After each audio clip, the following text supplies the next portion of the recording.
Hola, ¿cómo están? Yo soy Fabiola y están otra vez en Al Chile y sin azúcar.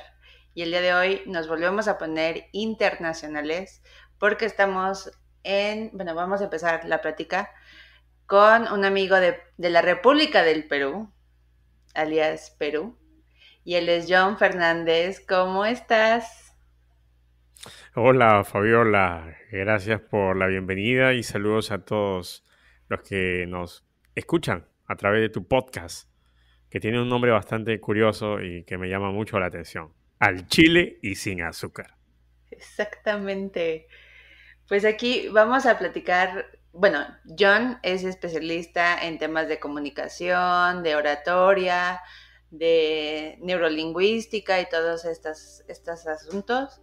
Y nos va a platicar un poco más cómo vencer las barreras de la comunicación con nuestros interlocutores.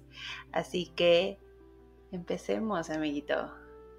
A ver, platícame un poco cómo es esto de la lingüística, las barreras de la comunicación y cómo es que podemos vencer esas barreras para que nuestro mensaje pueda llegar a nuestro interlocutor de la manera en la que nosotros estamos pensando y planeando para que podamos tener una buena comunicación.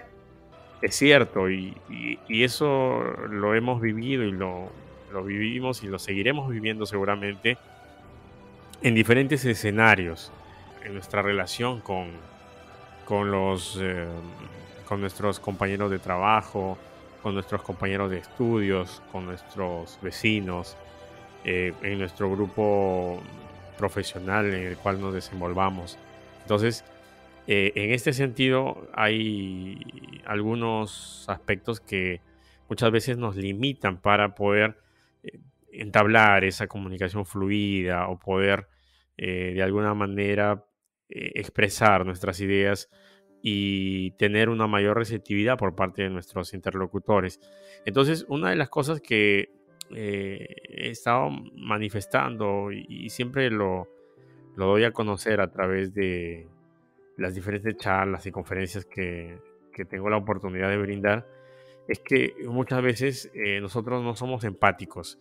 ¿Qué quiere decir esto? Que tratamos o solemos hablar desde nuestro punto de vista, de nuestra perspectiva, sin escuchar o sin tomar en cuenta la posición de los demás, los puntos de vista de otros o nuestros interlocutores, que muchas veces los dejamos marginados.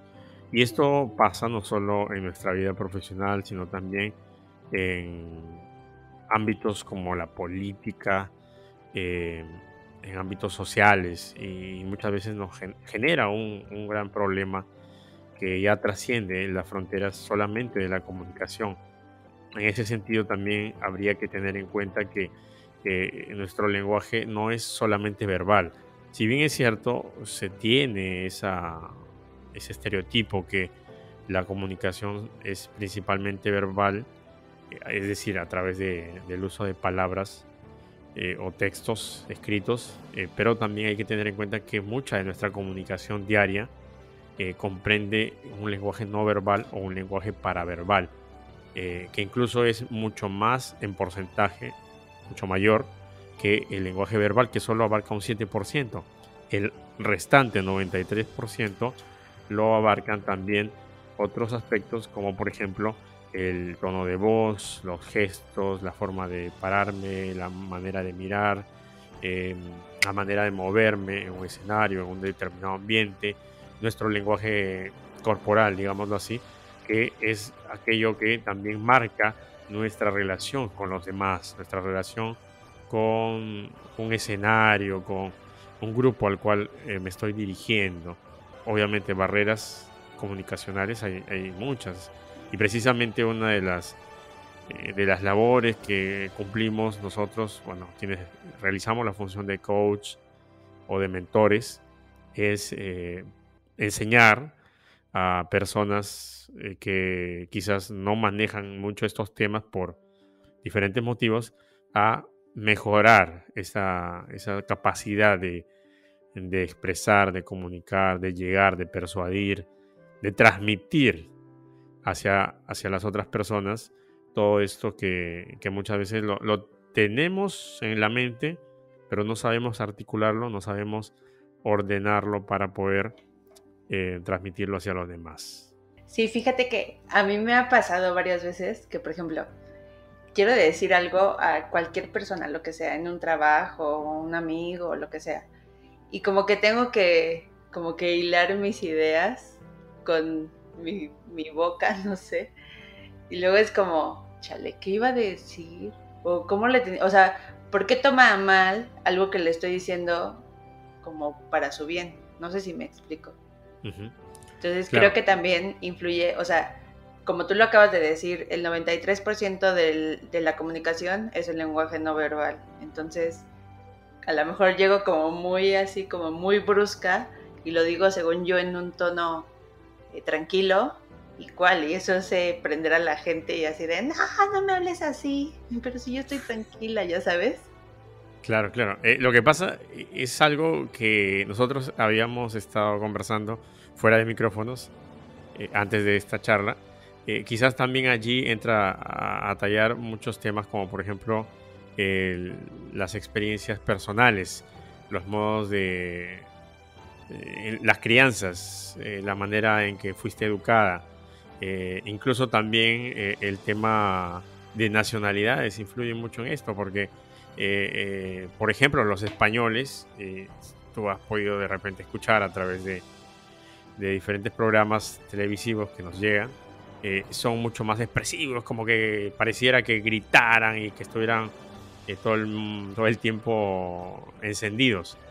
Esto, por ejemplo, yo lo viví cuando yo estaba en la universidad, llegaron algunos profesores de España a dictarnos clases y se notaba, ¿no? Cuando ellos hablaban y muchos les decían, ¿no? Otros profesores que eran sus colegas, como que les llamaban la atención y les decían, pero ¿por qué gritas? ¿Por qué como que parece que estuvieras discutiendo? Entonces, recuerdo que mi profesora decía, no, pero es que en España es normal usar este tono de voz y hablar de esta manera. Y para nosotros es común y corriente y no nos llama la atención y no nos exaltamos ni nos alteramos por eso. Entonces, te das cuenta, todos esos factores que aparentemente son irrelevantes, al final decantan o suman para eh, poder configurar una manera de comunicar o una manera de expresar alguna idea. Entonces, claro, quizás tú tienes esa manera, esa expresión que tus otros compañeros no la logran entender. No te he escuchado directamente. Noto un acento particular que inmediatamente lo asocio a la forma de hablar del mexicano. No sé si pasa lo mismo conmigo, porque bueno, yo hago voiceover también, entonces trato de utilizar un acento un poco neutro, que es lo que más se suele utilizar en este rubro. Quizás algunos puedan encontrar en mí o detecten esa, esa manera de hablar particular que me identifique con mi país o no. ¿Qué dices tú? O sea, la primera vez que te oí, es que la verdad, no quiero que te enojes conmigo, pero siento que en Sudamérica tienen como el mismo tono sí, de voz. Entonces yo los confundo. O sea, a ti te podrá confundir con alguien de Colombia o de Venezuela, no sé, pero tienes como ciertas palabras que como no las usamos aquí en México, dices, o sea, mexicano definitivamente no es. Entonces, como que a mí me cuesta un poco de trabajo como localizar como las zonas, pero sí, sí se te oye como peruano, la verdad. Es interesante. Este tema de los dialectos también me llama mucho la atención, por eso te comentaba que en algún momento me gustaría tener también un programa, un podcast orientado a esos temas, porque en realidad en Perú la riqueza lingüística y de por sí ya la cultura es muy variada, hay muchas etnias, dialectos, muchas costumbres. ancestrales, milenarias. Entonces, eso siempre influye y determina también de alguna manera la forma de comportarse y de actuar. Entonces, eh, un poco vinculándolo al tema que me preguntabas, te das cuenta cómo todos esos factores también van sumando al momento de comunicar y de crear barreras. Eso es, por ejemplo, en mi país, lo que muchos suelen decir, la riqueza cultural de la multidiversidad que existe en el Perú es su mayor tesoro, pero a la vez también el hándicap o el motivo también por lo cual muchas veces no nos unimos, no nos integramos como nación, porque no llegamos a entendernos entre pobladores, incluso de una misma región, hay diferentes maneras de comunicar, de expresarse, de entender el mundo, como muchas veces se dice, la cosmovisión. Por ejemplo, un poblador de la selva tiene una manera de afrontar la vida y de entender el mundo, su cosmogonía, que es diferente a un poblador de la zona urbana, por ejemplo. Entonces, eso también marca mucho el tema comunicacional, porque crea esas divisiones, aunque yo también considero que en el transcurso de los años muchas de las barreras se han ido poco a poco venciendo, pero aún nos falta un largo camino por recorrer y me gustaría que se sigan avanzando en este sentido. Como te comentaba fuera de micrófonos, en mucha variedad al momento de interactuar, ¿no? Por ejemplo, dentro del país, de mi país, en el Perú se viven muchas realidades, desde la costa que es pegada al océano Pacífico hasta la sierra de la cordillera andina y la selva que está más ligada a la Amazonía.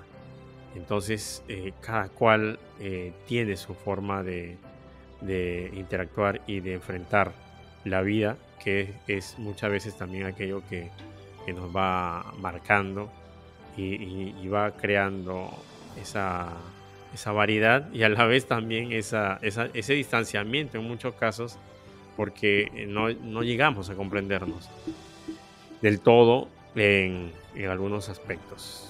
O sea, con lo que tú dices de lo que sucede en el Perú, de las diferentes zonas, las diferentes formas de ver la vida, ¿tú crees que uno de los puntos más importantes para poder lograr esa comunicación con diferente tipo de personas es la empatía? Principalmente, sí, en empatía y la educación, creo que es básica, fundamental, porque como todo el mundo lo conoce y lo sabe, es una herramienta a través de la cual podemos vencer y romper los estereotipos y aquello que muchas veces genera prejuicios. Y eso es lo que pasa mucho también, por ejemplo, acá y quizás en otros países también. El tema de estereotipar a las personas y encasillarlas en un molde que no necesariamente le pertenece. Entonces allí es cuando empezamos a crear esas barreras, no físicas, pero sí mentales. Y que creo que es importante, por eso te decía, el tema de educativo. Una de las cosas también que siempre es importante, por eso se dice el viajar, el ir a otros lugares, porque eso te abre un mundo de posibilidades y te ayuda a ver las cosas de una manera distinta, quizá más amplia, y te das cuenta que la vida va más allá de lo que muchas veces tú piensas. Un caso, por ejemplo, muy palpable ocurría en nuestro país de los años 90. El Perú tiene frontera en la zona norte con Ecuador. Entonces, siempre en esas épocas hubo mucho conflicto y enfrentamiento por el tema de las fronteras, de las delimitaciones, y que Ecuador quería entrar a ciertas zonas y bueno, entonces allí se generó un clima bastante hostil Y yo recuerdo que muchas veces hay muchas personas que tenían como un odio hacia los ecuatorianos y quizás también de ese lado para el nuestro. Pero a raíz de la firma del Tratado de Paz se realizaron una serie de acciones, actividades en las cuales, por ejemplo, se buscó la integración y se generaron visitas tanto de uno y otro lado. Y a partir de ello, yo considero, y porque lo he vivido también porque he vivido cerca de esa zona de frontera, que la gente tomó conciencia. En realidad, por ejemplo, nuestros vecinos del norte para nosotros tenían muchas coincidencias, muchas similitudes, muchas cosas en común y que realmente los habíamos estereotipado y quizás en viceversa también. Entonces allí tú te das cuenta como un tema eh, político, social, geográfico también va marcando, por ejemplo, la manera las maneras de interactuar y de comprender a la otra persona. Por eso el tema de la empatía, como tú dices, es muy importante y vital en estos casos, de tal manera que todo pasa también por un conocimiento, por un aprendizaje y una vivencia de realidades son distintas a las que originalmente nos han cobijado. Sí, creo que lo que tú dices sobre viajar y ver como otras culturas, sí es muy importante, porque quizá no en otro momento de la vida, de la historia de la humanidad, pero en este momento creo que lo que más se necesita es como conocer a las demás personas, no encasillarte como nada más en tu mente y en tu círculo de 3 personas, sino que tienes como que abrir la mente, abrir las ideas y como que absorber también de lo que las demás personas te están mandando, ¿no? Porque si no, esto no va a funcionar. Bueno, al menos no ha funcionado porque estás también como tan encasillado en lo que te enseñan que, pues si te juntas con los chundos, güey, eres un delincuente. O si te juntas con gente que tiene tatuajes, eres un carcelero, lo que sea, ¿no? Entonces, como que ir rompiendo esos estereotipos para tener como una buena comunicación al final del día. Claro. Ahora, lo que tú dices es bastante cierto porque estamos hoy más que nunca viviendo un mundo globalizado. Las tecnologías de la información y comunicación nos mantienen al tanto de lo que ocurre al otro lado del mundo. Un fenómeno o un hecho puede impactar desde una comunidad o una aldea muy pequeña en el mundo entero y se puede viralizar y se puede difundir a través de las redes sociales hoy en día, por ejemplo. Entonces, yo creo que hoy más que nunca de los retos que tenemos es precisamente eso, explorar en la medida de lo posible y conocer las diferentes culturas que existen en el mundo y de esa manera irnos enriqueciendo, ¿verdad? Y enriquecer nuestra mente y no cerrarse en, en las 4 paredes que tú dices, que muchas veces pueden ser 4 paredes, puede ser encerrarse en una ciudad, en un barrio o en una determinada localidad. Entonces allí creo que también tiene que ver mucho el tema de, por ejemplo, vencer esos mitos que muchas veces nos han creado y que vienen también por temas de educación. Una vez más, vamos a llegar a ese punto, ¿verdad? Que, por ejemplo, en el caso de los latinos quizás, ¿no? Que muchas veces tienen esa idea que lo foráneo, lo europeo, lo de otros, digamos, lo que viene del mundo exterior o de otros países es mejor a lo nuestro. No sé si pasa eso también en México, pero por ejemplo acá en Perú se ha tenido una visión muy de ver que las cosas que vienen de fuera son las mejores. Y muchas veces por esa visión tan sesgada se ha dejado de lado muchas iniciativas, digamos, locales o autóctonas, porque se pensaba o se tenía esa concepción que aquellas cosas que nos traían de fuera siempre eran mejores, ¿verdad? Entonces, eso se ha aplicado a muchas cosas, a la moda, a la tecnología, a la educación, y hemos como que a lo largo del tiempo siempre ido adoptando posiciones, adoptando formas culturales que no necesariamente han sido nuestras o no han sido formas en las que nosotros, digámoslo así, hemos producido. No sé si me dejo entender en estos términos. Y que al final también nos ha generado digamos, un daño en el sentido que nos hemos minusvalorado o que nuestra autoestima muchas veces ha estado un poco por debajo. Y eso creo que tiene que cambiar y afortunadamente veo que ya hay procesos, las nuevas generaciones también están generando estos procesos de cambio a través de los cuales empiezan a confiar en las capacidades y en las potencialidades que tienen desde países como Perú, como México y otros. Sí, también aquí, de hecho, tenemos un término especial para como el amor a lo extranjero y como hacerle fuchi en este caso mexicano, es el malinchismo. Y muchísima gente en México es malinchista. Porque es así como, o sea, porque como traen muy clavada la idea de que lo europeo, lo extranjero, incluso lo gringo es mejor que lo que se hace en México.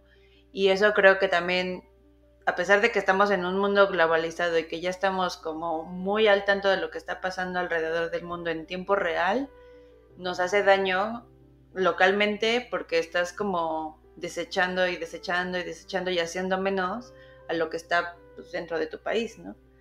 Quizás de la noche a la mañana no va a cambiar la situación, pero de eso se trata, de ir aquellos profesionales o personas que tenemos la oportunidad de hacerlo, ir generando esas corrientes de opinión y cambiando las formas de ver las cosas y de enfrentar la vida y sobre todo teniendo en cuenta que en nuestros países existen muchos talentos, muchas potencialidades muy grandes que, que se deben aprovechar.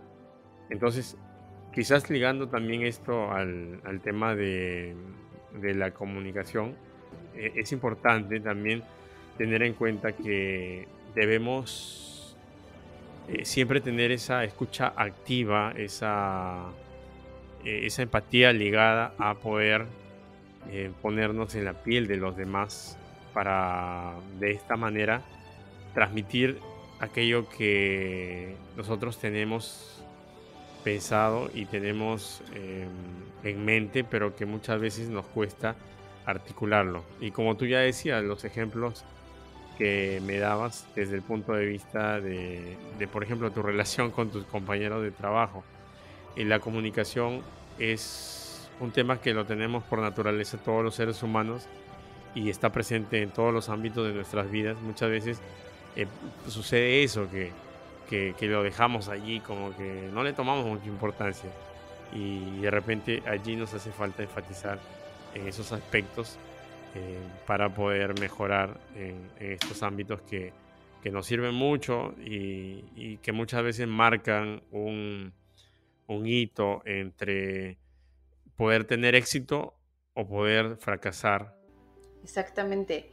Y por ejemplo, ¿qué? O sea, a lo mejor te digo tres consejos, pero sí, o sea, si son cinco, los que sean, como los más como importantes o los que tú creas que son los más importantes para que las personas que nos estén escuchando pongan en práctica o como que sean como un red flag de, tal vez por esto no estoy logrando mi objetivo o no sé si me explico. Claro, nosotros mayormente trabajamos con personas que se dirigen a públicos medianos y amplios a los cuales tienen que transmitir un mensaje. Entonces, una de las cosas que siempre hacemos hincapié en los diferentes talleres es que una, una receta básica es grabarnos antes, obviamente, de poder dirigirnos a ese público y posteriormente irnos escuchando o también con alguna persona de confianza que tenga la capacidad de criticarnos en el buen sentido de la palabra y hacer una recapitulación o un análisis de aquellos errores que nosotros vamos cometiendo, ¿verdad? Porque muchas veces decimos o hacemos cosas sin pensarlo, que nos salen automáticamente de adentro. Entonces, eso es precisamente parte de lo que tenemos que ir mejorando desde el punto de vista de comunicarnos mejor. Ahora también, si me hablas del tema de la utilización, por ejemplo, de la voz, que es uno de los principales elementos que usamos para la comunicación. Allí podríamos hablar, por ejemplo, de hacer uso de ejercicios de dicción, de vocalización, del manejo de la respiración para poder entonar bien, para poder hacer énfasis en ciertas palabras, en ciertos momentos en los que de repente quiero llegar con mayor fuerza y que mi mensaje quede clavado, quede marcado en el público al cual voy dirigido y así por el estilo. También las técnicas, por ejemplo, que puedo utilizar a través del storytelling, el narrar historias, contar una narración, una parábola, un ejemplo, una anécdota, una vivencia personal. Entonces, todos esos aspectos nos ayudan a mejorar en el punto de vista de llegar a nuestro público con una mayor calidad y de mejor manera desde el punto de vista de forma, pero sin descuidar el fondo también, porque ahí tenemos otro aspecto sobre el cual debemos tener cuidado para que no solamente sea el cascarón, sino también haya un contenido dentro de lo que vamos a decir, ¿verdad?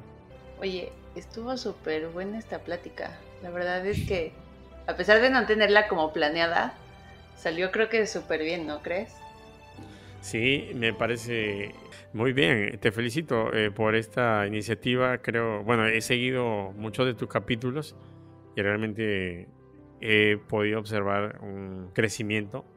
eh, y bueno, eso es lo ideal y parte de el aprendizaje constante. Me imagino que también por no, digamos, al no ser una especialista en comunicación, sino más bien vienes de las especialidades del derecho, seguramente que has tenido que en el camino ir aprendiendo muchas cosas de la parte técnica de la comunicación, ¿verdad? Los, Exactamente, porque la verdad los es que equipos y sí, todas todo esas. eso, grabar, editar, todo eso.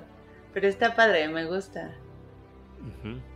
Bien, te felicito una vez más, estimada Fabiola, y no sé cuánto tiempo, no estoy controlando, no estoy con el cronómetro en la mano, pero tú me dirás si podemos seguir algo más o de repente nos planteamos una nueva charla. ¿Qué te parece si los dejamos picados a todos los escuchas de este podcast para una siguiente charla, una segunda parte? Y si quieres, darles tus redes sociales para que te sigan, yo las voy a dejar en la descripción, pero para que también los oigan de viva voz. Ah, muy bien. Bueno, me ubican, básicamente tengo un canal que es el que le doy con mayor fuerza, es el canal de YouTube, que está con mi nombre, John, John, Enrique Fernández. Y bueno, también tengo mi fanpage que tiene el mismo nombre y recientemente he creado un Instagram que bueno, también me ubican con ese nombre, John Enrique Fernández. Bueno, en el caso del Instagram es John Ferde, son mis iniciales. Y bueno, el WhatsApp también, si desean de repente tener algún tipo de conversación, de charla o de mentoría o de asesoría, pueden ubicarme al WhatsApp más 51 972 656 618. Estamos con la predisposición total para conversar con quienes deseen indagar un poco más sobre este interesante y apasionante mundo de la comunicación y de la neurooratoria. Perfectísimo. Muchísimas gracias por haber aceptado la invitación. Después de todos los inconvenientes técnicos, porque no saben, pero estuvimos batallando. Primero se fue la luz, luego John tuvo ahí un problema espero se haya solucionado súper bien. Sí. Y ahorita con el Zencaster, bueno, X en la vida, pero ya, por fin lo logramos grabar. Te agradezco muchísimo tu tiempo, el que nos hayas dado esta plática que estuvo súper interesante, la verdad. Y déjenle un mensajito de amor en sus redes sociales. Le dicen que van de nuestra parte, de Al Chile y Sin Azúcar, para que los ubique. Y eso ha sido todo por hoy. Yo soy Fabiola, les agradezco muchísimo su atención y les dejo a John para que se despida de ustedes. Bien, yo creo que lo importante de esta conversación y estos formatos del podcast es que nos permiten estar unidos a través de la distancia. Muchas gracias a todos ustedes, amigos y amigas de este podcast.